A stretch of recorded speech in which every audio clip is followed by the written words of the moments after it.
মথুরা থেকে 10 কিমি দূরে রয়েছে গোকুলগাঁও। এই গোকুলগাঁও দুটি ভাগে বিভক্ত।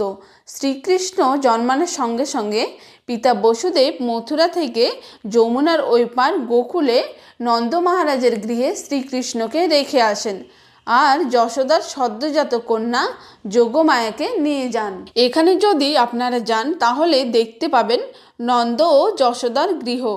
গোকুলে এই স্থানেই প্রথমে তারা বসবাস করতেন।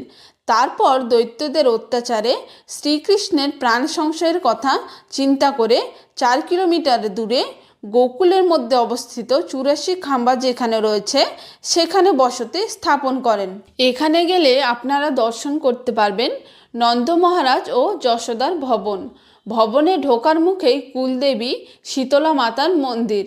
ভবনে সদর দরজা দিয়ে ঢুকতেই শ্রীকৃষ্ণকে বাল্য অবস্থায় দেখার জন্য স্বয়ং মহাদেব যেখানে অবস্থান করেছিলেন সেই স্থান ও যোগমায়ার জন্মস্থান।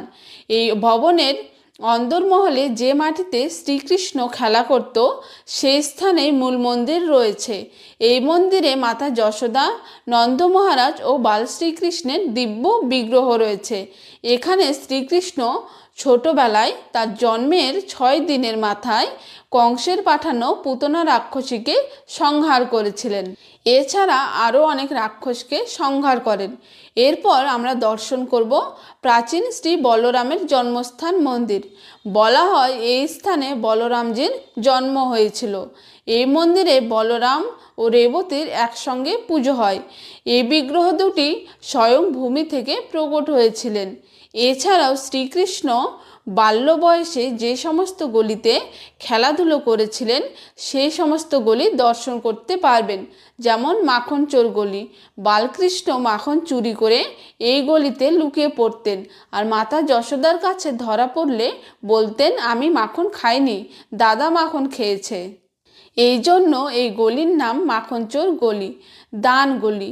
এই গলিতে বালকৃষ্ণ গোপীদের থামিয়ে ধান চাল দিয়ে তার পরিবর্তে তাদের কাছ থেকে মাখন নিয়েছিলেন। কুঞ্জ গলি। শ্রীকৃষ্ণ গোপীদের মাখনের হাঁড়ি ভেঙে দিয়ে এই গলি দিয়ে দৌড়ে পালিয়ে যেতেন। এই গলিতে শ্রীকৃষ্ণ বালকদের সঙ্গে লুকোচুরি খেলতেন। তাছাড়াও এই গোকুলে দর্শনীয় হলো ঠাকুরানী ঘাট, মহাপ্রভুর বৈঠক, পতিত পাবন কুণ্ড। এই ঠাকুরানী ঘাটে নৌকা বিহার করানো হয়।